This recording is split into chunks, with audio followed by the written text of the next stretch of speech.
film of this magnitude. And this is a background shot of the production crew when they were making the movie Tell the World. You can see the equipment they use and the investment that they are putting in as a church, that we are putting in as a church to produce these mediums. We know we have come to a point that we can't run away from the fact that the world communicates better or understands better when our message is brought in even through these visual means, talking about making films and making good, even short videos that are able to communicate. Another film that was not done by the church, but it is our story as Adventists, is the movie Hacksaw Ridge. Did we see this movie? I'm sure some of us have seen it. Right. About it, they said that, I got this from Adventist Review, they say that the term Adventist was the most Google searched word in Europe soon after the showcase of the movie Hacksaw Ridge. After people in Europe saw the film, they were going on Google and they were asking, who are Seventh-day Adventists? And they were trying to find out. And so you get to see the impact of film even in a very highly secular place like Europe, where people really don't care much about religion, though. Of course, some of them they do. But then you get to see how much of an impact it had to the people, and to talk about people in the world. And they get to try and find out who are Seventh-day Adventists through the power of the film. And so in an overview, this is how much you see how important all these mediums regarded collectively. Talk about social media, talk about using photography, photojournalism, talk about creating short videos and short films. So some of the questions that we're going to try to answer, the objectives of this seminar is that we'll also show you that you don't need to become a highly media professional for you to be able to be involved in media ministry. That's what I want you to understand from this seminar. I don't want you to think that this is only for people who have studied film and have gone to Hollywood and attended some acting classes. Even you as a pastor, you can have a very, very effective relevance or very effective presence on the internet or using media with what you have. And part of the day, later in the afternoon, we're going to be showing you even how to do this in a very, very basic means. So we will be showing you that, and some of these questions will they'll get to be answered. I'm going to talk about, there are 5 main questions that I drafted with the help of my friend, that some of us may have even as pastors when we are talking about, not just pastors, but even the layman, or whether you're a student or you are still studying. These are 5 basic questions that I want to address. Is media ministry important? That's the first question. Is it important? The second question is, if it is important, how do I start? The third question is going to be, will this compromise my message? Some people may want to think that being involved in media ministry, maybe one way or the other, may compromise how I spread my message. But so we'll get to tackle all these questions. The other one is, will my message really work on Facebook or using any kind of social media or the internet? Will my message really work? And is this an effective use of church funds? Should we even invest money in this? Is it effective? So we'll tackle these questions through my presentation. I put in here, I said 10 things pastors need to know about media ministry. And on the word pastors there, you can put who you are, whether you are a student or you are already a pastor or you're an educator. You can put in your who you are there. There are 10 things that I will want us to know and understand when we talk about media ministry. Number 1, very important, get quality people. Work with quality people. Work with people that actually understand and have a commitment. You can have a good equipment, but if it's going to be operated by average minds, it may not be as effective. So it's important to invest on quality. I'm talking to you as a pastor, or even if you as an individual, if you are thinking of starting this kind of ministry, the first thing you should have in mind is talk about quality. The world today understands quality. When something is presented well, people have got an inclination of really wanting to know more about it. And I read this from Tim Cook. He is a media evangelist who goes around and he does seminars on media evangelism. He wrote this. He said, your brother-in-law may be a wonderful guy who loves your ministry, but chances are he doesn't know anything about the media. His main point here is that, sometimes you get to sit even when you are selecting members, let's say as a church board, we sit down and we say, let's find somebody to become the communication department head for the church. Don't just look at a person because they attend prayer band every Sabbath morning. That means they are qualified for them to do that. We also talk about experience. Is this person really, does he have the necessary experience or means for you to have an effective media department for your church? So getting people of good quality is important. Another thing is train your media team. Good equipment only does not produce effective content. You may have all the equipment that you need, but if you don't have trained minds behind it, you can still produce mediocre programs. Attend media seminars and work with committed people. Another thing is commitment. This kind of ministry needs committed minds. If you are not committed into it, it's very, very difficult. I can tell you that. I've been, with my friend, Brother Ayas, we started a ministry that is called Aija Ministry. It is a Facebook page. And we have done a number of even making short videos and that we post online, and we have quite a good following on social media. And producing sometimes some of this content, sometimes it can be difficult because you have to have your schedule, you're a student, you're working, sometimes you need to have time for you to really invest into it. So commitment is important. Are you really going to be committed to start venturing into this kind of ministry? So commitment is one thing that I always say that is important above everything else, and having to understand God's mission in mind. And number 2, create a media team. Create a media team.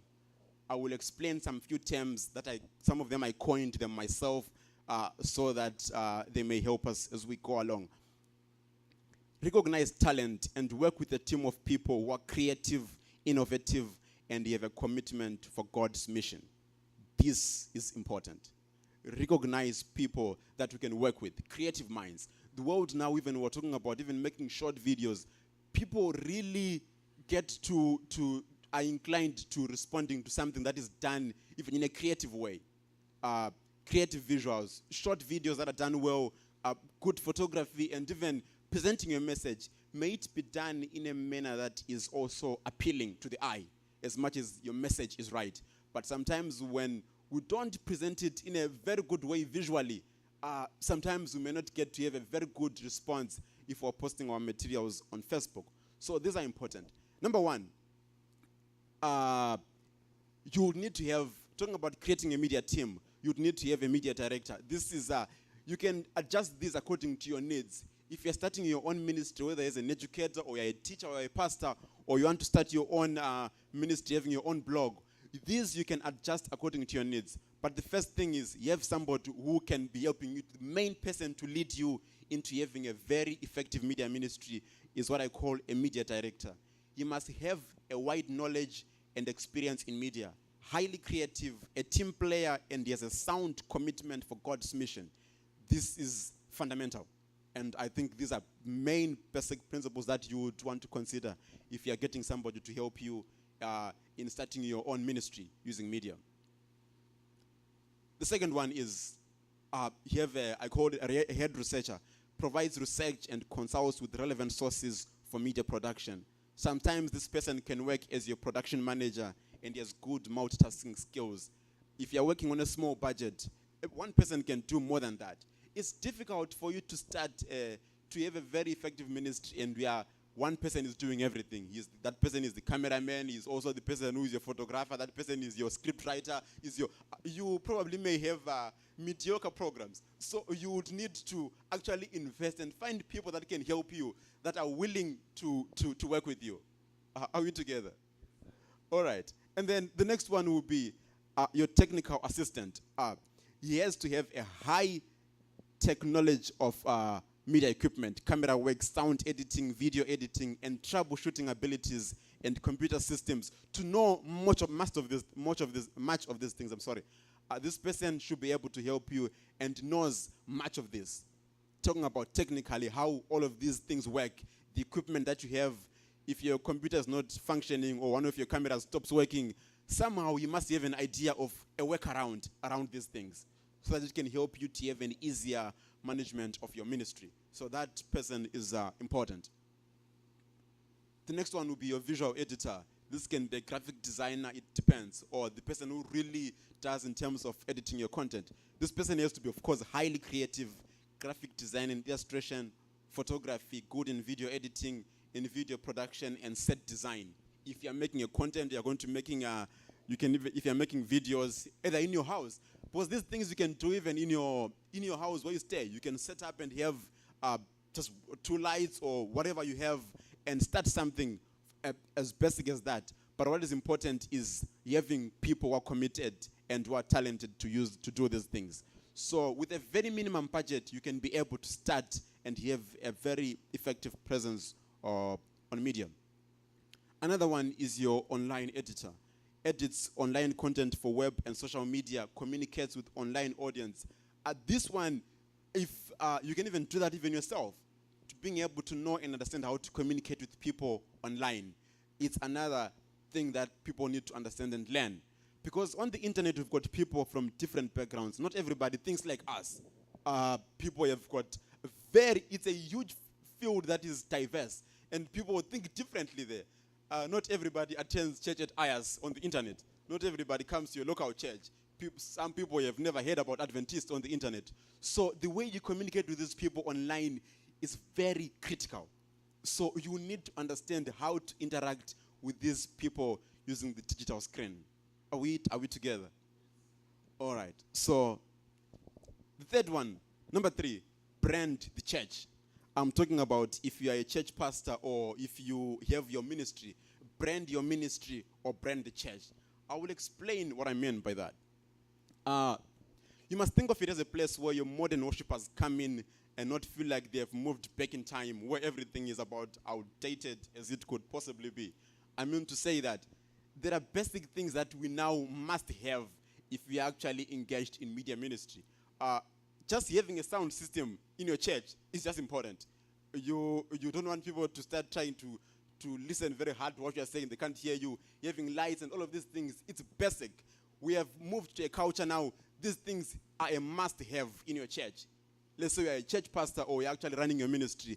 You're having things like a good sound equipment, good lighting, recording your services. You have a camera and record what you're doing. All of these things are now basic needs because our church has gone far beyond the walls of the building. It is vast and it's wide and it's out there. So all of these things are important. What do I mean by brand your church? Publish a local church journal. And when you do that, consider a good layout for your printed Sabbath program, updated and well-designed church website. I have come to a point where I believe that every local Adventist church must have a website.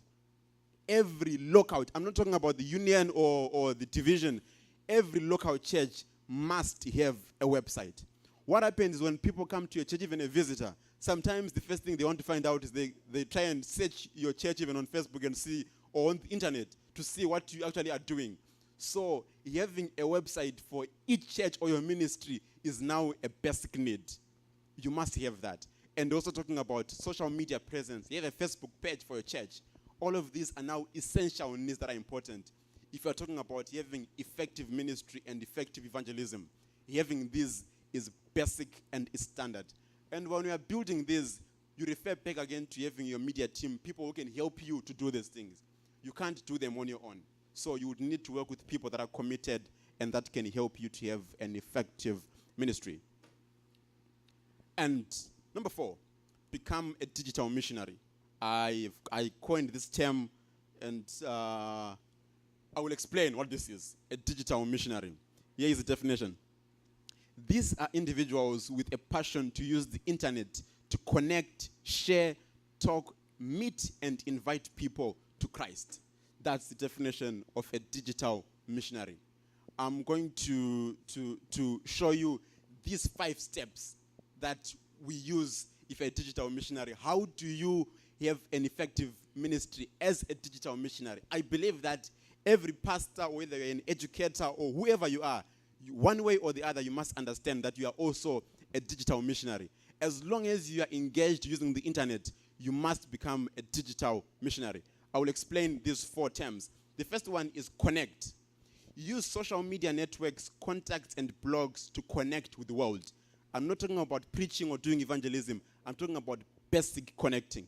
There are people sometimes on Facebook that we say, you receive friend requests and you say, no, I don't want to be friends with this person. I don't understand them, or they've got different ways of believing than you. My belief is that every friend request that I get on Facebook, I simply accept. Because these are people that are potential disciples for Christ. So whether people have got a different way of believing than me, or whatever they are, their lifestyle is different from me, I just accept everybody. So that when I'm sharing my message on Facebook, when I'm using these media platforms, these are people that are going to be the recipients of the messages that I share. Do we understand? So you are using social media, you're using either your contact list, your Facebook Messenger. All of these are people that are supposed to connect. The first step, if you are becoming an effective digital missionary, is connecting, to connect with individuals using the internet. Number 2, share. This one is important. Pastor Ikoto touched this one a little bit. Post relevant videos or articles that meet the needs of people and invite them to explore a holistic life in Christ. After you've connected with these people digitally, that means interacting with them and talking to them.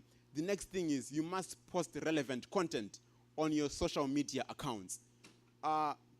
Some of my friends, you wonder if they are Christians or not, if you just look at their profiles on social media. The things we post as believers, sometimes the world wonders, are we Christians or are we Adventists or are we missionaries for Christ? So the content that you put for yourself out there is important. How the world views you is important. The first thing they should know about you when they see your profile, they should know that you're a follower of Christ. So we are not on social media just to go there and interact and play. It's a platform for God to be known. That's my main, that's how I understand it. When I'm talking about social media and using it, it's a platform for God to be known using these platforms. So let's share content that is right. Talking about videos and producing articles, we'll tackle that later on. And then the next thing is talk. Chat with your online friends to understand their needs. Respond with biblical messages of hope. I talked about interaction. People that you talk to online, they're different. They've got very different worldviews.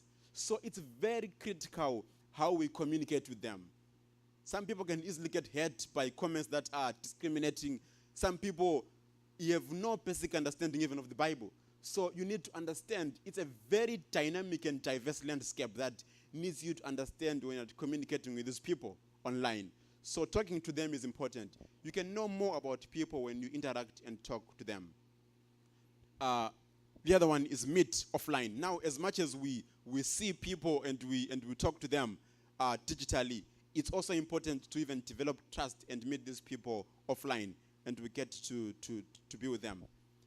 The last one will be encourage them to follow Christ on a real spiritual journey and invite them to your local church. So these are steps that started online, but then at the end, if you follow them the right way, you can even have a chance for you to invite them to come and be members of your church. So it's a process that needs commitment and for you to be willing to do it. And prayerfully, the Lord can help you if you have a committed vision about it. Number 5, build a digital church. Build a digital church. I will explain what I mean by that. Costin Jodek says that we must begin to understand technology as a core element in the process of communicating spiritual messages. Technology or the internet or videos, whatever we have around us, these have become a core element if we're talking about communicating spiritual messages. And I think that is clear. It's no longer a question of saying, should we do it or not? But this is now essential if we're talking about communicating the message of hope to the world. Maintain an active online audience. This is important. Create short videos for your Facebook church or train digital missionaries for your local church. These people can also be trained. Find individuals that you can work with, that you can use for you to have an effective online presence. Train them as digital missionaries for them to understand and how to relate to people online. You can seek help of professionals for you to do that. These are samples of what we do. We have a Facebook page that is called Aija Ministry. Sometimes we create content like these ones. This is a Bible text, but we try as much as to make it look beautiful, because visual appeal is also important. Just writing a text is also good, but for you to sometimes get your audience, your contents must look good. So sometimes we create Bible texts like these ones and we post them, and people respond very well, and we can share the message of hope to people. Another simple one is sharing your message, Happy Sabbath. And if it is done in a good way and in a nice way, these are also steps towards successful digital ministry. Number 6, step away from the pulpit. I will explain this in very layman terms. Step away from the pulpit. This one is critical. It says that in most people's minds, media ministry is filming your Sabbath sermon and posting it online. There is nothing wrong with doing that. But it's an understanding that most pastors have. Some of them, when they come to me, they say, Brother Sayi, I want to start a ministry. I want you to help me to start a media ministry. What they think about mostly is just recording your sermon and posting it on the internet. There's nothing wrong with doing that. But I want you to understand that when people watch your content online, they are not sitting in a church or in an audience like you're doing right now. It's either they are talking to a friend, or they are checking their Facebook status, or they are eating dinner, or sometimes they are waiting for their favorite match to start when they are watching your video. So you understand that there are some distractions that people can have when they are watching your content. So you have to cut through some of these. And the only means of doing that sometimes is presenting your content in a very creative way. If it's a video, do it in a very visually appealing way that people can really pause and watch and say, wow, this is, and then they'll get the message. But also visually, it has to look appealing and right.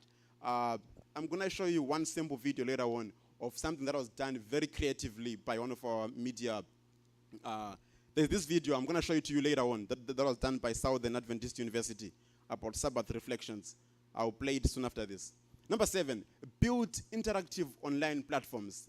We have talked about this. This is, before I explain that, Costin says that one of the most powerful aspects of digital media lies in their ability to extend the reach of ministry beyond the walls of the church. Meaning your ministry now goes way beyond the borders of the physical building. It goes out there. And we need to understand that. How do we do that? Create blogs to publish your ideas, messages, reflections, or inspired thoughts. Build a website for your church or ministry and create a Facebook page. These are means for your ministry to go beyond the realms of your physical building, because now we communicate to people using online means. So this is important. Number 8, stay updated. You must stay updated to where the world is. Talk about design. Talk about the kind of films that the world is now making. You need to stay updated. I'll show you this. Read current world news and read world news and current affairs.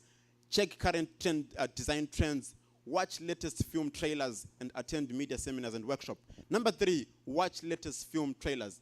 Sometimes when I make short videos, some of my inspiration, I look at some of the trailers that are being done by Hollywood. I see the format, the way they present their videos. I look at how the sound is done. I look at how the picture, the camera angles, all of these are important if you want to really have an effective ministry. So understand where the world is in terms of design. Understand where the world is in terms of filmmaking. It's not advised for us to be way back in terms of our design or to be too forward. Let's also understand where the world is in terms of visual content. So it's important to watch some of these and get to learn and be inspired. Number 9, stay creative. Always think outside the box. How can you make your ministry more effective? So think of other creative means of doing these presentations. And then work closely with your media team. Explore new ministry ideas and take risks.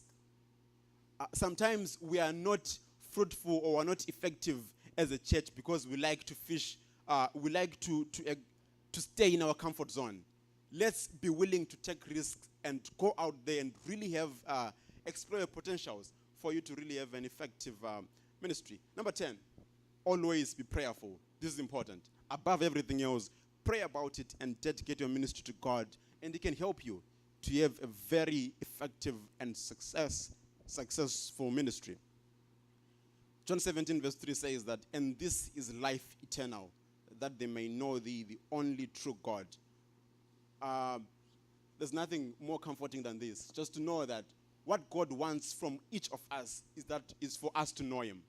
And we thank God for the internet on this means of communication. We can use this for people to know God. This, I'm going to talk about this later on. Let me not give it to you now. We'll discuss this later on after the next presentation.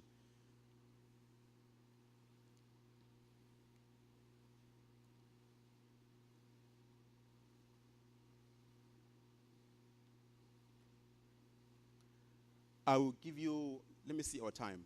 All right. We are still on time.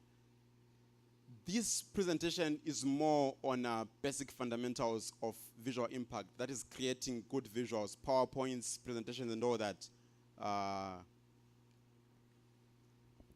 Right. These are basic fundamentals when we're creating good content, whether a pastor making PowerPoints, presentations, all of that. Let's explore it and see. Rule number one, when you are creating, let's say you're creating a PowerPoint presentation, your choice of font is important. Don't just scroll and just click any font that you see on the laptop and then just put it there. These are important for people to read and understand your message. Because now we communicate, we make our presentations using digital means like the projectors. So the choice of font is important. I'm going to show you about 4 examples of bad fonts that I've seen. Sometimes I like visiting a church. The first thing that I do when I go to any church, even mostly recently, I take hold of their bulletin or their program. And then I just look at the layout, I look at the way it was done. And sometimes I'm like, wow, this is a bit backwards. So let's try to advance and understand where the world is in terms of design. So number 1, choice of font. There's a font called this one, Castella. It's an example of a font that you should not use. If you see it on your computer, please stay away from it. All right? Don't use this font. Why? It's not easy on the eyes. It's really not easy on the eyes. It's not simple, and it's distracting. Don't use it. All right? The next one is this one. There's a font called Elephant. Please try to stay away from this font. Whether you're making your presentations or your PowerPoints, please don't use it. All right? And then the next one is this one. I've seen some even printed things, people that use this. It's called Papyrus. I don't know how you pronounce that. But that's another example of a font that you should, Papyrus, right? You should not use that one as well. There's another one is this one. This one is quite common. I've seen it in almost even people who just make designs and posters. Sometimes they use this. Please don't use this font. All right? I'm going to recommend you what you're supposed to use in terms of where the world is in terms of design. Use simple font that is easy to read. That's the only tip that I can give you. Easy to read and simple and clean. A good example of that, there's a font called, these are designer fonts. There's a font called Century Gothic. You can download this online. Just go on Google and search for that and download it and put it on your computer. If you're making your presentations, make use of a font like this one. It's round, simple, and neat. This is good for visual presentations like making a PowerPoint. It's clean, round, and neat. People can easily get to see your message without being distracted. The second one, this font was created by the Adventist Church, by the General Conference, called Advent Sans. So you can make use of this. It's an official font for the church, so you can use it. It's also simple, clean, and it doesn't have too many complicated designs. It's very simple. You can use that. Another one is called this one, Caviar Dreams. You can use that font again. All these, you can download them online and you can use them. Number 2, your choice of color is important. Making a visual presentation, color is important. How people look at a presentation. I'm going to show you examples of bad use of color in a PowerPoint presentation. There's that one. You make your font yellow and the background is white. Is that easy to read? I doubt it. It's not. It's not. So don't just go to the color box and just click any color that you see there. No. Please. You have contrast, and people should be able to see what you're presenting. So color is important. Even this one. You put blue and green. These are colors that are almost close together on the color wheel. They're not complementing, so you really can't see that. It's a little bit distracting and not easy on the eyes. A good example of contrast in font. This is what I recommend. Use colors that are far from each other, that have got a good contrast. It's very clear and people can see that easily without being distracted. Number 3, avoid busy backgrounds. If you're making a PowerPoint presentation, leave your work clean, simple, and stay away from gradients. I will show you what I mean. Avoid using busy backgrounds. Like that one.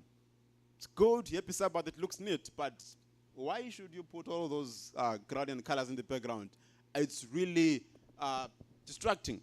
So keep your work simple and clean and avoid using gradient colors. This is another example of a bad layout, again, of a bad visual. What I recommend, rather, is that you have your image. If you want to put your image and text, sometimes you can put it side by side instead of putting it on top of your visual. So a simpler way of doing that, if you're not a designer, you can just simply do that. Put your text and side by side. People can still see and can read very clearly. It's very clear and neat. Number 4, avoid too much text in one slide. I've seen most preachers that break this rule. I will show it to you. Don't put too much text in a single slide. Like that, I don't recommend you to do this. If your content is too much, split it and put it on your next slide instead of compressing it everything in one slide. What it does, your viewers are going to be trying to read that instead of listening to you.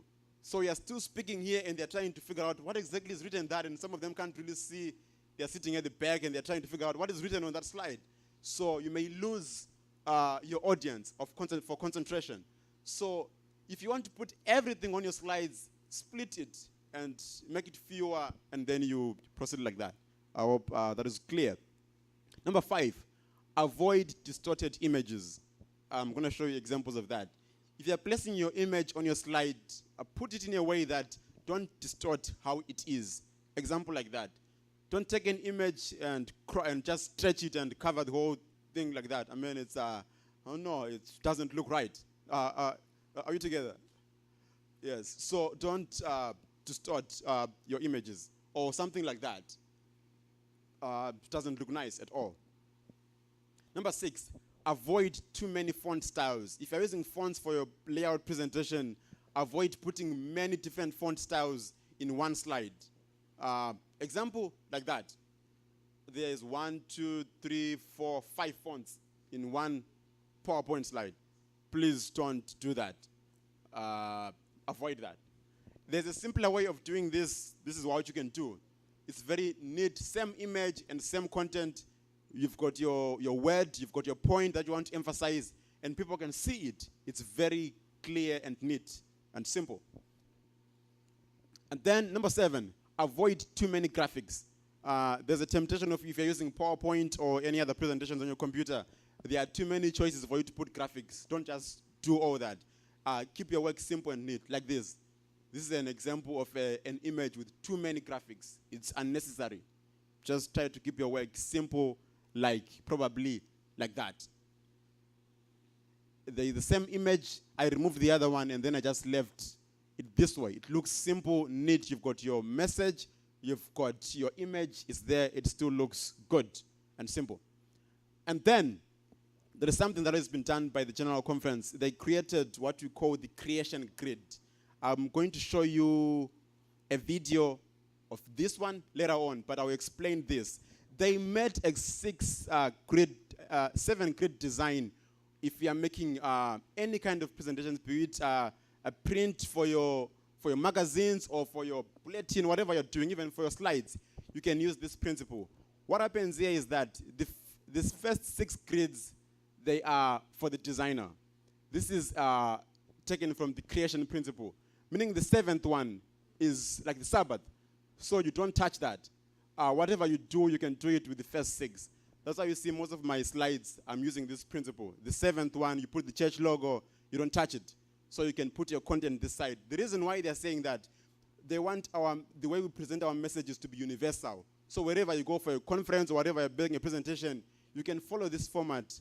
People somehow can know that we are Adventists just by looking at your work before they read your message. So I will explain this later on.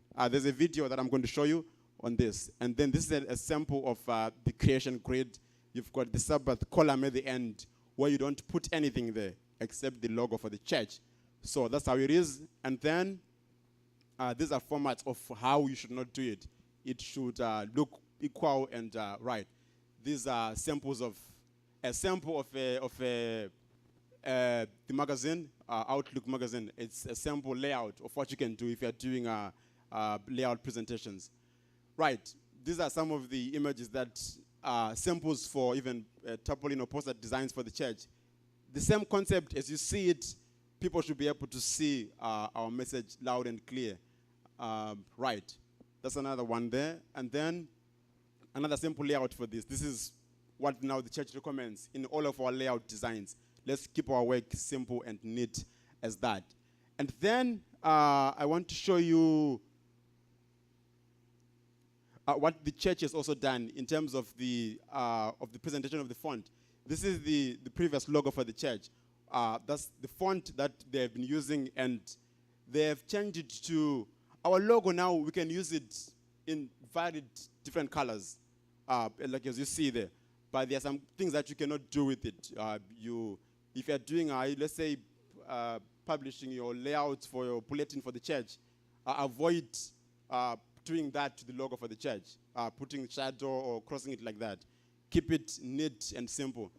Some of the colors you can use are those ones, and those are some of the things that you should not do or that you can do with the church logo. And we'll show you this. Okay, that's an example of the new font that has been done by the church, Advent Sense. How you can put it and you put the name of a church there and making use of it. These are samples that they've been done by the church in terms of presenting the logo for the church. So if you're going to be working with designers, they need to know this to understand how to do this. And so that marks the end of my presentation. I'm going to show you a video that explains some of this. I want you to watch this video. Right, this is the one. Let's watch this. In terms of visual presentations and what the church recommends for us to do when we're making presentations. Right. Since the beginning of the sorry. This is the sound. We have spoken, published, produced, and designed a diversity of materials to share our distinct message with the world. Okay, let me say it again. Right. Since the beginning of the Seventh-day Adventist movement, we have spoken, published, produced, and designed a diversity of materials to share our distinct message with the world. As our church has grown, our message of hope in a soon-coming Savior has been shared across continents, countries, and cultures. The trajectory of our church has been towards a total member involvement in sharing our faith in every place that we go, through every medium possible. Throughout our prolific history, however, we have never had a unified strategy for how to present that message across the thousands of visual materials that we create every week. Our churches, ministries, and organizations have spent such a long time trying to stand out that it is sometimes difficult for people to tell that we all stand together, that we all belong to the same body. In designing our own, we have sometimes forgotten to think about our context and about what would make it easiest for everyone to know that we are all Seventh-day Adventists. Aided by the work created by the South Pacific Division, we have asked ourselves the question, how, with all the unique challenges of a global organization like ours, at this point in our story, can we best present our church visually? How can we use typefaces, colors, patterns, images, and layouts to let people know they are looking at Adventist materials even before they see our logo? Most importantly, how can we create a system that is flexible enough to accommodate our diversity? After months of exploring these tough questions, testing different approaches, talking with church communicators and designers across the world, and constant prayer, we've arrived at a clearer understanding of the central message, the challenges we face, and how we can best use design to help the world know the truth.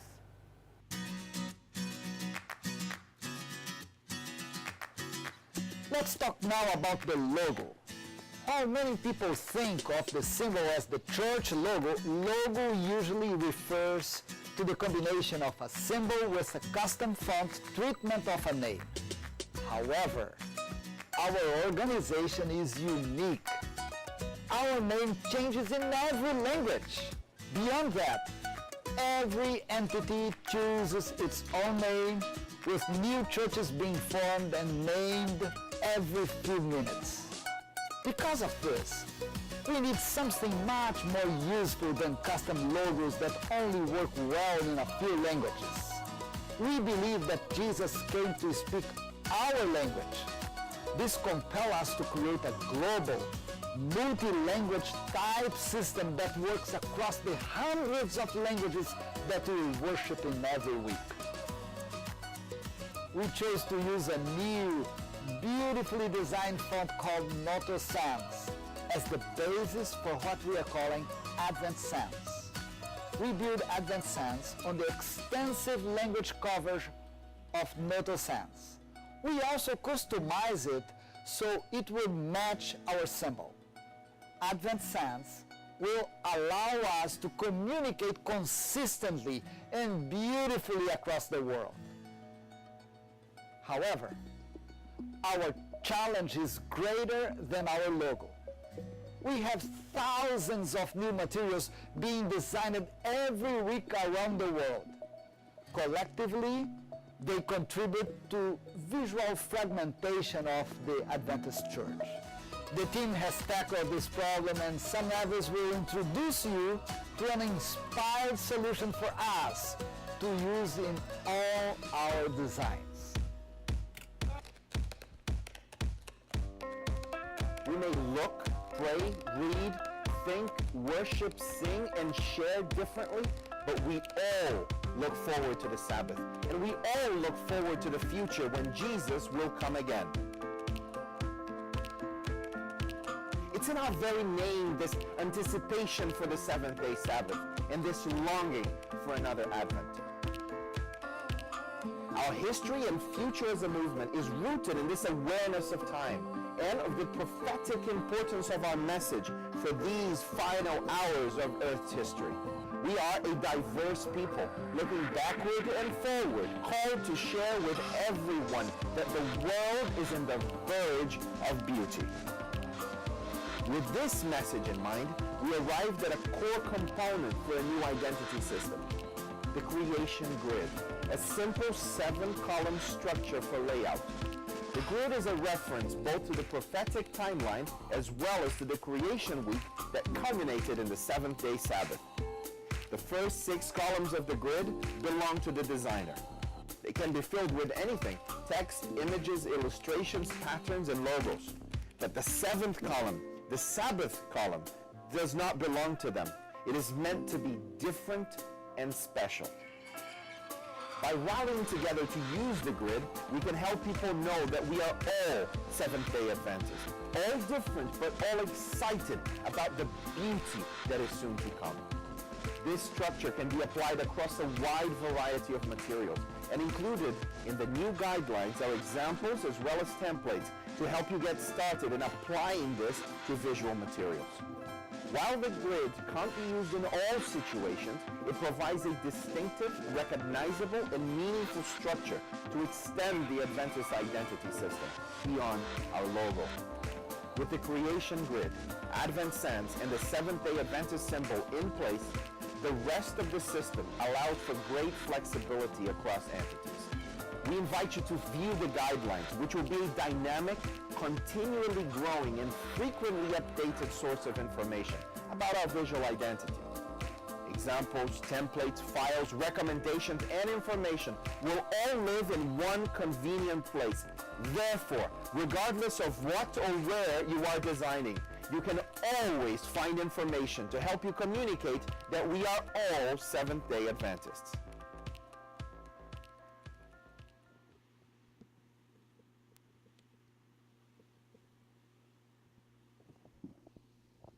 All right, that's the standing of the church now in terms of how we use our visual impact. Using you can use this principle even if you're making videos or mostly for your PowerPoint presentations.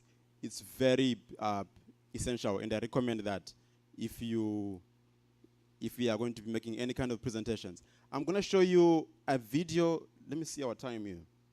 All right, I will show you one video. This was a creative video that was done by Southern Adventist University. What they did, they showed the concept of the Sabbath in a very creative way. So I want to just to get inspired and to see how much we can do or how much we can use if we're using these kind of mediums to communicate. Let's watch this video.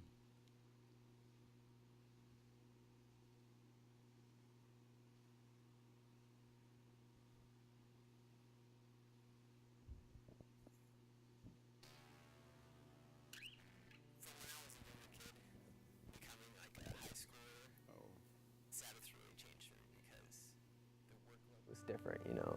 When you're in elementary school or junior high, you don't really worry about a lot of things. But once you get to college, there's just so many things that pile up, and you're just like, you get overwhelmed. And Sabbath was really this day that I could forget all of those worries and really concentrate on rejuvenating myself.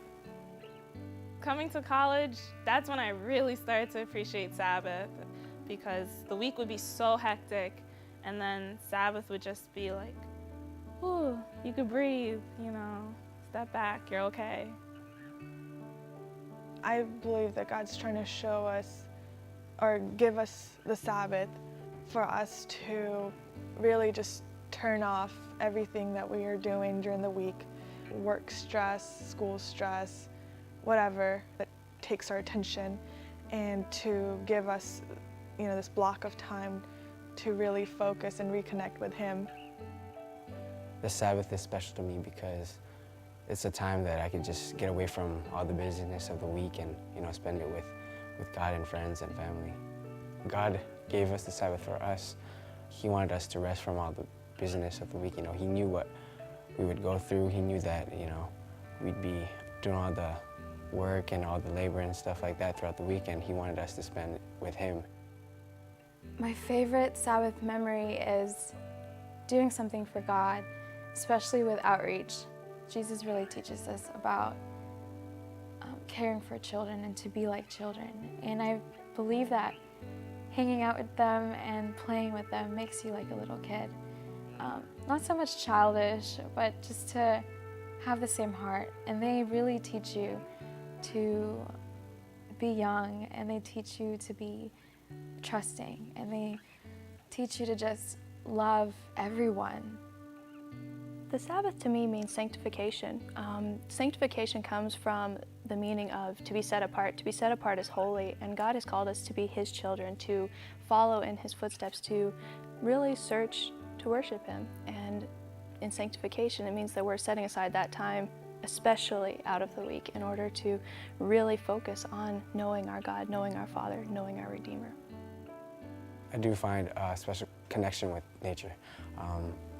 Going rock climbing and hiking, camping, it's just so beautiful to see the you know, nature and just spend time with God in it. You know, it's a good time to meditate on His Word. the mental rest is just vital for me. This is my last year of grad school, and each day I feel like my mind is just going all different directions. And Sabbath is, I don't think about any of that. I don't think about what happened at my clinical, or I don't think about work here at Southern. I don't think about any of that. So that's just, for me, it's so necessary to have that mental rest to be sane for the next week. When I'm doing outreach, definitely I hope that I can share God's love. It's just a hope and a prayer that, you know, the same blessing that I get that day is something that I can give to them. The thoughts going through my head as I'm climbing is just the beauty of everything He's created. You know, it's just in awe. I'm just in awe and just thankful for just a day that I could just spend time with Him and just enjoy it. I know that since I was younger, I used to see Sabbath as a chore. It was put away all your toys, I can't go hang out with my friends. But now I see Sabbath as a time to relax and really just take a break and just breathe and relax in God's Word.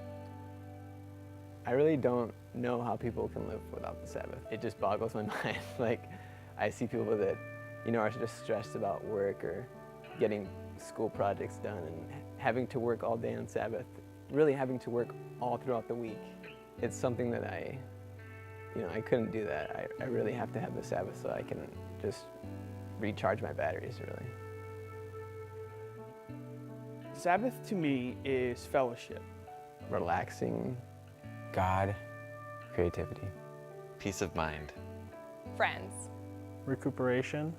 Sanctification. Nature. Music. Time to reflect. Worship. Just holy. And most of all, it's relationship.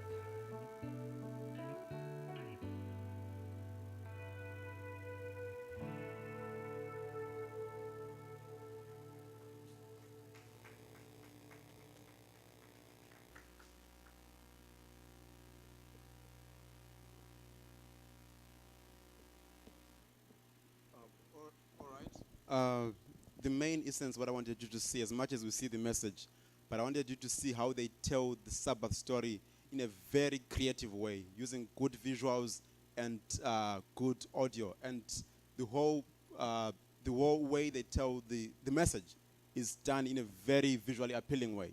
And so if you follow the principles that I gave you earlier on, if you are getting into the ministry, find people that are creative and are committed.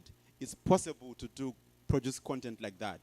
And so pray about it and pray that God helps you and leads you to have an effective ministry. These are very, very possible if we are committed. For now, I'm going to give you a 5-minute break before Pastor Mameto comes up to speak to us. I'll introduce him to you later. He's the communication director at the division. So he's going to speak to us after this on Adventist Media. But before we go into that, let's have, I think, a 5-minute break so that we can stretch and then we come back to it. Thank you.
Hello, hello. All right. Yeah, we're about to start our second session. Pastor Amameto is going to come and address us. He's the communication director from the division in SSD. So he's going to come and talk to us more on Adventist media, and please may we welcome him to come.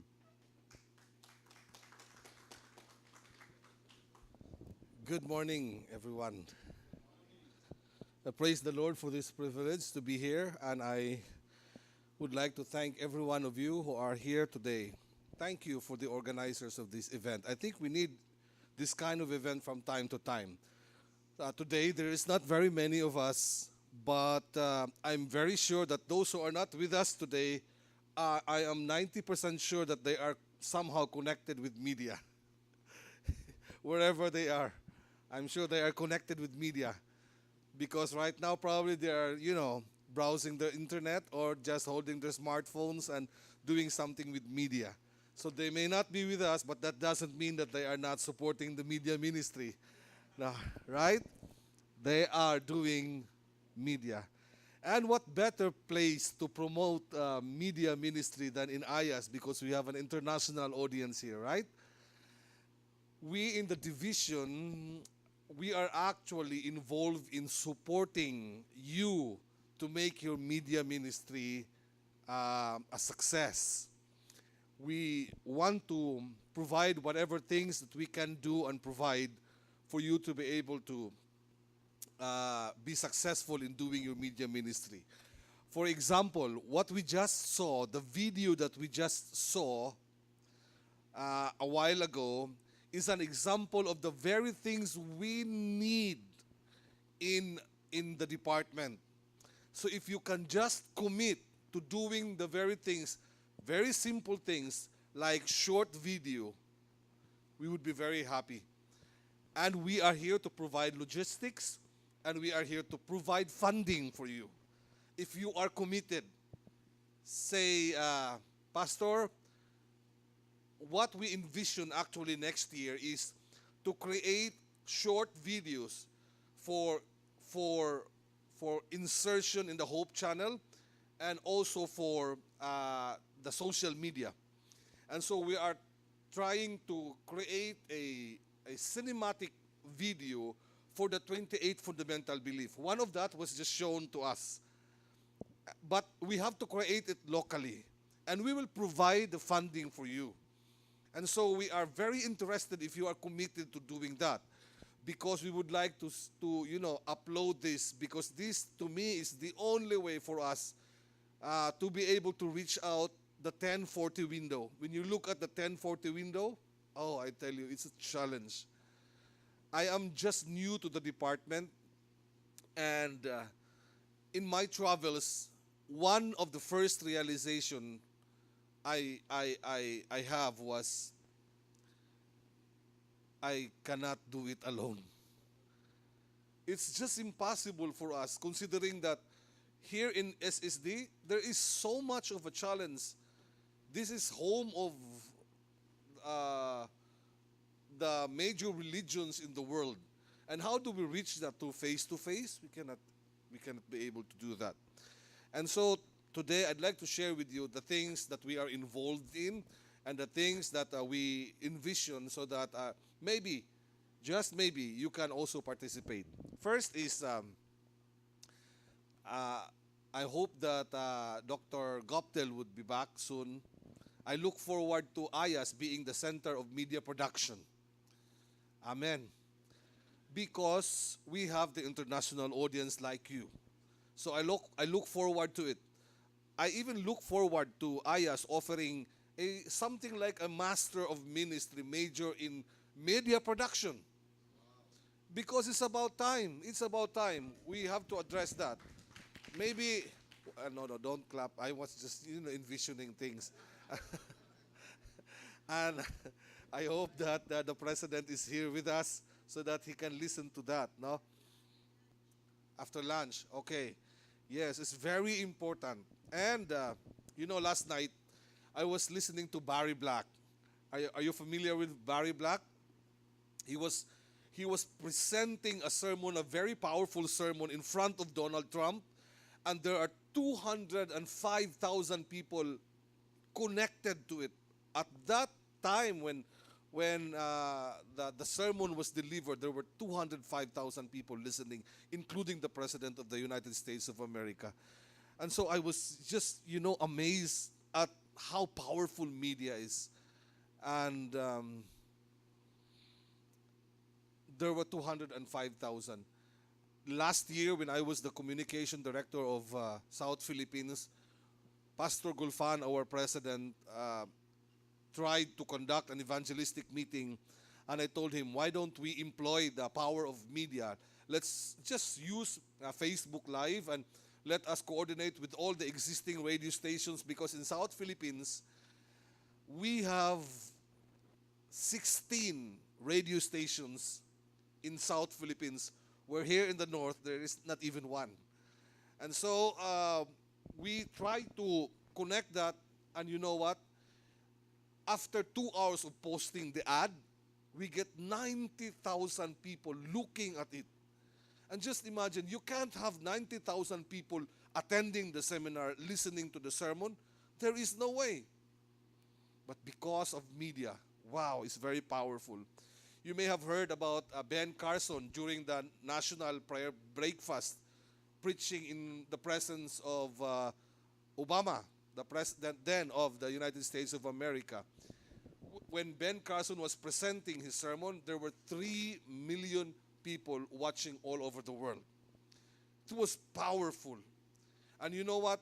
During the campaign, when Ben Carson did not yet concede, when President Trump said, the Seventh-day Adventist, I do not know. The Presbyterian, I know. But the Seventh-day Adventist, I do not know. When he said that, after saying that, according to the statistics, we, the Seventh-day Adventist Church, in our website, received 200,000 clicks per second for 2 weeks. 200,000 clicks per second for 2 weeks because of what Donald Trump said. He just said, I don't know the Seventh-day Adventist. The Presbyterian, I know, but the Seventh-day Adventist, I don't know. Just that. 200,000 clicks. And of course, there are, negative practices like, do you know that in the General Conference, we are paying 60,000 to 80,000 US dollars a month. 60 to 80,000 US dollars a month because of copyright infringement. Problem. Because we love Facebook. That's the largest country in the world, right? If you're not on Facebook, it's as if you don't exist. It's very easy. When I was the editor of Philippine Publishing House, it's very difficult to communicate and contact authors through email. But when you do it on Facebook, right away they will respond. So Facebook now is the modern way of communicating people. So if you don't have Facebook account, you don't exist. Because that's, where you find all the people in the world. But you know what? This has been our experience. We love posting something like Facebook, like we love to, like for example, I am standing here, and then there is probably a logo. Just imagine that there is a tarp here, and there is a beautiful pictures there that you put on the tarp, and the pictures are taken from the internet. Okay? When you take a picture from the internet and post it somewhere, then I will post, or you will post on Facebook, and then you will put a caption there, Pastor Mamerto delivering his presentation during the media seminar. Then I will be seen on Facebook with a tarp behind me with a picture that is taken from the internet. somehow the owner of that picture has the capacity to detect that his picture is posted somewhere in this part of the world without his permission. When you post, every time you post something that is not yours, that you are not the original, the problem is the owner of the picture will not ask payment from you. They will right away go to the organization you are representing. For example, what's this meeting about? Oh, it's a Seventh-day Adventist meeting. Then they will write the general conference. And that's how the story of the 60,000 to 80,000 a month that we are paying for copyright problems. And the general conference is sick of that. Please be reminded. And so we are reminded from time to time during our advisory from the general conference, hey, you people from the division, please tell your people, be original with your pictures, with your, presentations, because if you are not original, we are paying 60,000 to 80,000 US dollars a month because of this problem. So I am sharing you this information in the hope that when you go home, you will also share this information because this is a problem. Do not just post picture that is not yours. If you like picture, use your camera or use your smartphone, take something from nature and then post it. You are the original. And you can even collect money out of it, right? When you are the original. And so that's it. That's just a reminder to all of us. And anyway, we are trying next year, we are envisioning that we can be able to at least put content, because that is very essential. You are given already the principles of a good content by the presenters before me. I'd like you to follow that and come up with a very creative idea and tell me about it, that you are committed, because we will not hesitate to provide funding for you. We will provide funding for you so that you will be successful and that you can help also the mission of the church. Our mission is to proclaim the gospel message. So, your video, my reminder is this: your short video should not exceed 5 minutes. 3 to 5 minutes. Let us first focus on the major doctrines of the Seventh-day Adventist Church that starts with letter S. What are those? Tell me. That starts with letter S. Salvation, yes. Salvation by grace through faith. Sanctuary. What else? Sabbath. What else? State of the dead. These are very serious. These are very important things that we need to present to the world. You're talking about scripture, right? Okay. What else? The second coming. What about the spirit of prophecy? Things like that. Just concentrate on these things. I hope that we can come up. I ask you will be committed to create videos. Something just like that. Very simple. There was not even a single Bible text there. I was expecting that in the closing scene, there would be a text like, remember the Sabbath day to keep it holy. Just very shortly. But there was none. There was none. So probably it was designed so that people would inquire more. What is it about the Sabbath? Why are you talking about the Sabbath? About holiness, sanctification, about God, about these things. Where do we find it? That's nice. Very good. Very good. So, I hope that in the afternoon, the organizers would not only provide, and if you still would want more, we would make this really what we call this, a workshop, where you are trained how to write script, how to, brainstorm and write script, and then from the script to the video, so that we can be able to at least do something. This is what we do actually all over the 14 countries of the Southern Asia Pacific Division. And I hope that here in IAS, we have all the things needed here. We have even the video production center here, so it's very easy for us. But in our case, in the communication department, we encourage people to just use whatever they have. like the DSLR and these smartphones using gimbal or technology that will make the video stable and audio good enough for people to listen.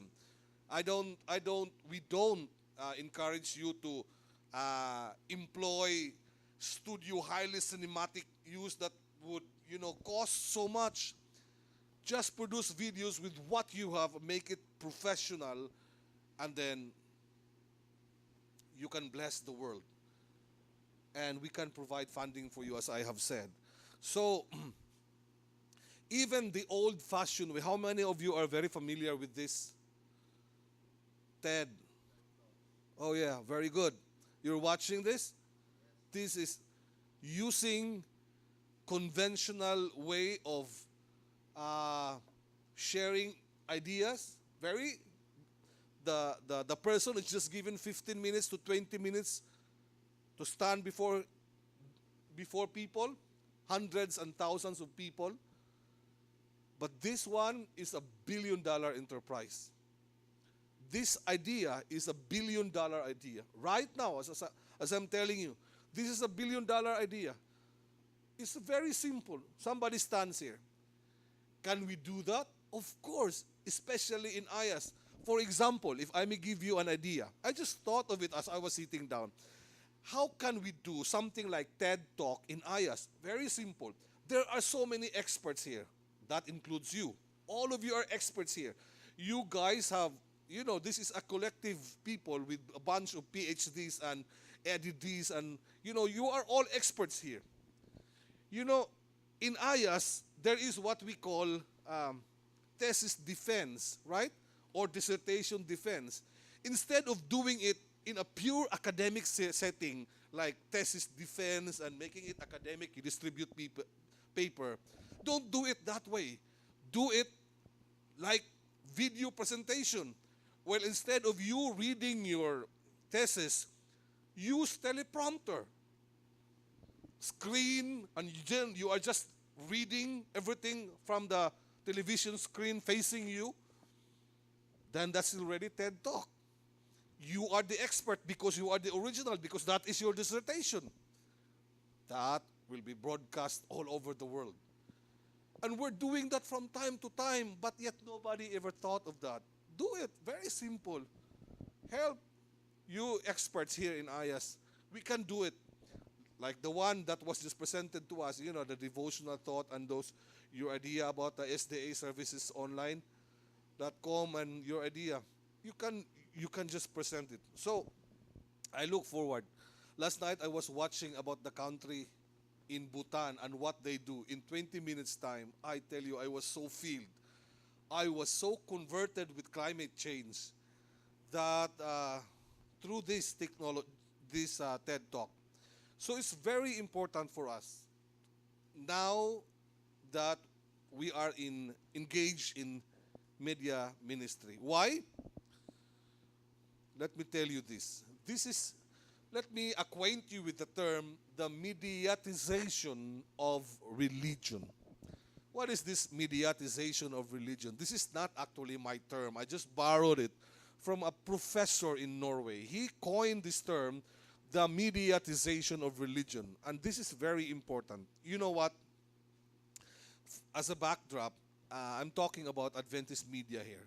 And may I begin by saying that the history of the Seventh-day Adventist Church is actually the history of the Adventist media in the church. Later on, I will tell you about it. But have you not noticed that whenever there is something new that is invented in the world, it always creates a stir? And in fact, it always has a trouble with the Seventh-day Adventist, with the Catholic Church. Have you not recalled that when the printing press was invented, what happened? The printing press has been implicated in the Reformation, the Renaissance, and the scientific revolution, all of which had profound effects in their eras. Similarly, profound changes may already be underway in the information age.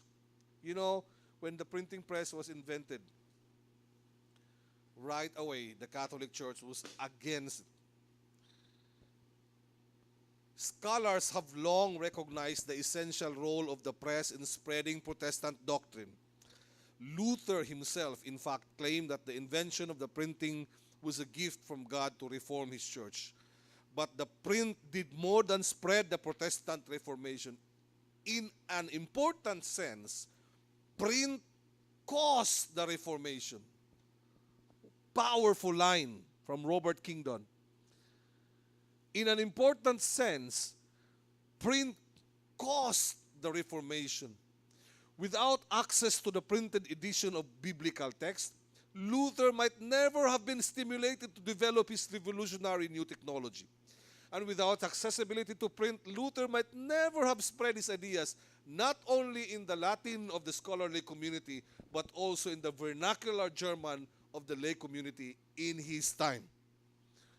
So, the printing press was the most modern technology at that time. What about Galileo and the science of astronomy? Galileo did not invent the microscope and the telescope, but he was able to first use telescope in the study of astronomy. And then again, with that new invention, the Catholic Church is against that. It's always the Catholic Church. Whenever there is new technology, Catholic Church is always against it. Galileo, you may have heard about the history. It was very difficult for him. And so he was forced to recant even though he did not like it. But he recanted. But nevertheless, he said, nevertheless, because the Catholic Church insisted that the earth is the center of the universe. But Galileo said, no, that's not true. It's the earth that revolves around the sun, using mathematical equations and the new technology. And he was forced to recant, otherwise he will die. After 350 years, Vatican says Galileo was right and we are wrong. Sorry about it. What about the history of the Seventh-day Adventist Church? As I've said, it's very much the same as the history of the Adventist media, because Ellen White had a vision. During this time, it wasn't yet the Seventh-day Adventist Church. He told her husband, I have a message for you. You must begin to print a little paper and send it out to the people.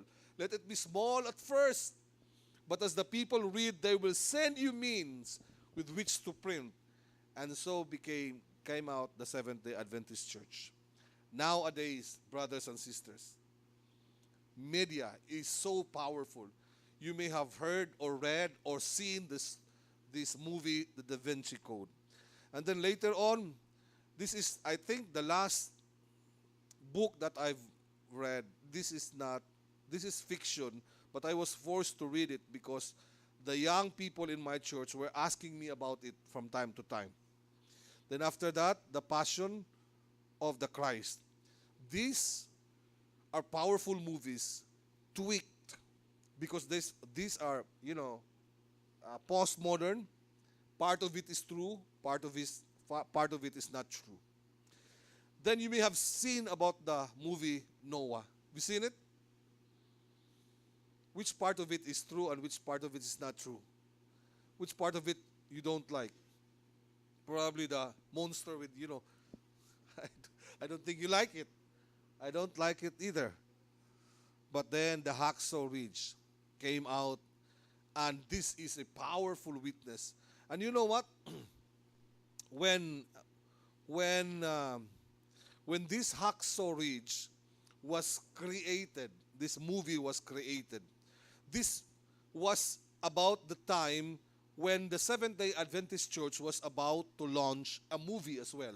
So that the following month, after the Hacksaw Ridge, when people are informed, I think it was God-given, it was God's way of doing things which we are not aware of, but the church was ready at that time. And when the Hacksaw Ridge was launched, people were ready about what the Seventh-day Adventist is about. Then after that, we have the Tell the World movie. This is a follow-up, actually, of it's sort of a follow-up movie of the Hacksaw Ridge. So what about the mediatization of religion? This is now the story. This is taken from the ChristianityToday.com. Religion has a very big influence in the business industry. It generates 378 billion to 4.8 trillion to the economy of the United States every year. It is bigger than the global revenues of Apple and Microsoft combined. That is how big a business is religion. And what happens now is that media has taken over many of the social functions of the institutionalized religion. It provides both moral and spiritual guidance and a sense of community. Is that true? Yes, it's true. We now have social media, that sense of community. You know what? I have a picture about last week about the secretary of the communication director. They went out, she was dating her husband. And I just observed them because we were eating on this table and they were eating. She with her husband was eating on this table. They were dating, but they were not communicating because both of them were holding. And I took a video and picture of them, and they laughed so hard. Because why? For almost 30 minutes, they were not talking to each other. Why? Because they were communicating. Have you not noticed that when we were young, after eating, we go out to the house and run and play? Now, I have a son, my only son. After eating, what is he doing after eating? Went back to his room. Why? Because it is in that room that he has a community. He has a community, sense of community. And now it provides both moral and spiritual guidance. That's the reason why some people are not attending churches anymore. Why? Because what is the point? What is the point of attending churches? I don't like the sermons there. I don't like the speaker there. I can find better speaker in my smartphones. Right? And they have very powerful music. They can just upload or download. So it provides both moral and spiritual guidance in a sense. The function of the church is taken over by the social media now. This concept is called the mediatization of religion. There are so many today that do not anymore go to medical doctors. In fact, they have become doctors. Why? They diagnose themselves. All they do is search in the internet. I don't have to go to the medical doctors and pay 1,000 pesos. Very expensive. All I have to do is just Google it. Find prescriptions according to what you like. And if you don't like, just look for another one. That's what they do. And it's the same thing with the spiritual realm. So this is now the problem. So we struggle as a church, we struggle with content. That's what I am after for. Content, content, content. Why? Because we need to have content. Because if we don't, we are not communicating. In this present world, if we don't upload something, we are not communicating. So we need to come up with content. You may be very good in music. You may be very good in something else. Use that uniqueness. Dimensional transformation of religion that affects religious texts, practices, and social relationships, and eventually the character of belief in modern society. Now, elections are won because of social media. It did not happen before. The Democrats spend so much millions and millions and millions of money just to win the election. But Donald Trump had a very wise idea. He used social media. Social media. And they were so surprised. Duterte did the same thing here in the Philippines. And because of social media, it changes the practices and social relationships and eventually the character of belief in modern societies. The outcome is not a new kind of religion as such, no, but rather a new social condition in which the power to define and practice religion has changed so much. Has changed so much. Because it used to be that the church is dictating the practice of the church. But right now, we are living in a very postmodern times. We're living at a time where everybody chooses whatever they want to do. And so, because of this, this is actually the backdrop, the context where we are living now. This is where Adventist media has to address this problem. The problem is, the question is this a threat or an opportunity? Is this a threat or an opportunity for us? There are not so many, very many of us here. But I am assured that when you do your part, this can be powerful enough. This number can be powerful enough. Martin Luther did it. He was alone. He was just alone, but he was able to do it. Galileo was just alone, but he was able to steer the world. We are not alone. There are so many of us here.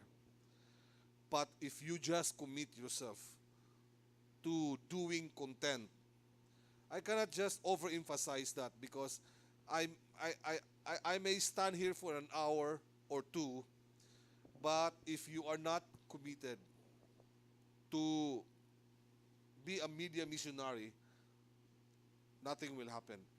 And so today, as I stand here, I am actually begging you. I am actually soliciting your content. If you are committed, let us make IAS as the center of media production. And from here, let us tell the world, let us be missionaries through media. Because the engagement actually is, it used to be the engagement before was one to many, but now it's from many to many. So it actually maximizes our exposure, right? So blessing in disguise. This is not actually a threat for us. This is a blessing for us. Media maximizes our exposure. You know what? When Pope Francis was elected, the election process was done in a very conventional way. But after he became elected, this was the highlight. This was the headline. Francis beats Obama into second place as he is named the most influential user on the planet. February, that's this year, February 20. Use Twitter. He understands that this time now is the time for media. And so Pope Francis is into Twitter now.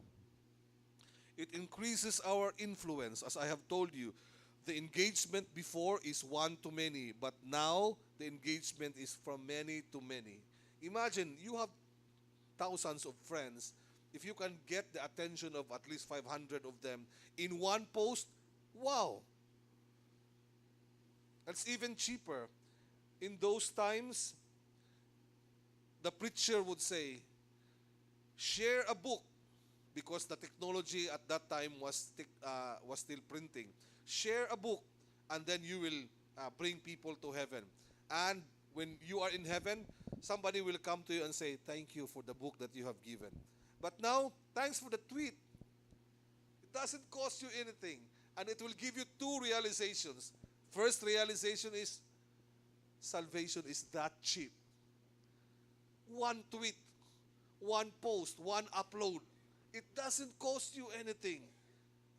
And the second realization is, why didn't I upload it more? Number 4, it validates the truth faster, right? When you are presenting a sermon which is not original, A lot of our young people are torn off already. At the beginning of your sermon, you think that they are texting or you think that they are doing. No, they are actually checking the facts. Right before you say your title, they are checking the facts. Oh, this sermon is taken from Sermon Central. It's not original. It validates the truth faster. That's true. And they even come to you after the sermon, Pastor, I know where you took that sermon. It's from sermoncentral.com. And it's very embarrassing. It validates the truth faster. So, you have to be original, as I have told you. Have to be original. So you think that they are not listening, but they are just using their, smartphones.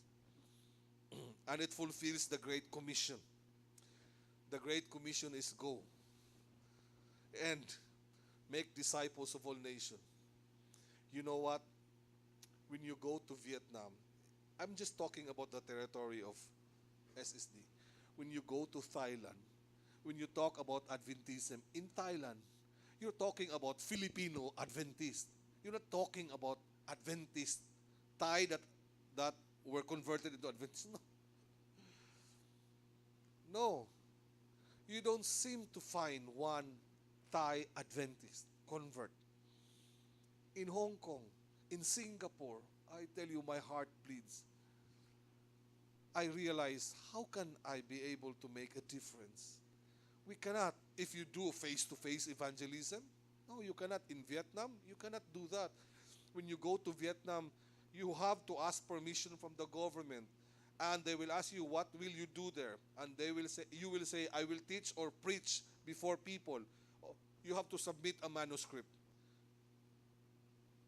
And then when you preach, there is a police at the back following after the manuscript. If there is a sentence there that you say that is not in the manuscript, you be careful. That's very difficult. So how can we penetrate this? We can only penetrate this through the media. Amen? It is only through the media. I hope you're beginning to sense that this media technology now is really a blessing if we use it for the glory of God, and if we use it for the church. So, go and preach the gospel. How do we do that? Now, when we say missionaries, the word missionary before gives us the idea that someone is crossing boundaries, crossing seas, traveling on a far distant land just to become a missionary. But now when we talk about media missionary, we're talking about someone inside his room, creating content, beautiful content that will bless other people. You may not know it, but people will be blessed because of what you posted. So we have so much to tell the world about. We have beautiful stories to tell the world about. Stories from the Bible, your experience, which is irrefutable because you experienced that. So it is my humble request that all of us will stay committed in this work of the media ministry so that we can upload content and will bless the world. Thank you very much. May God richly bless us. This is my prayer.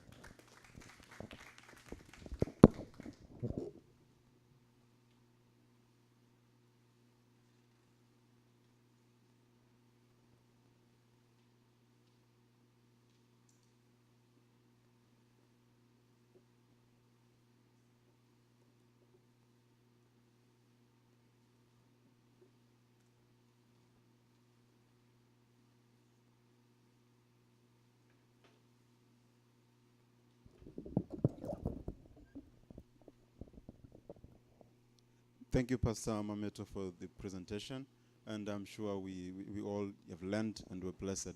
I'm going to show you one activity that we are going to have after lunch. Then I will explain the structure of the program in the afternoon.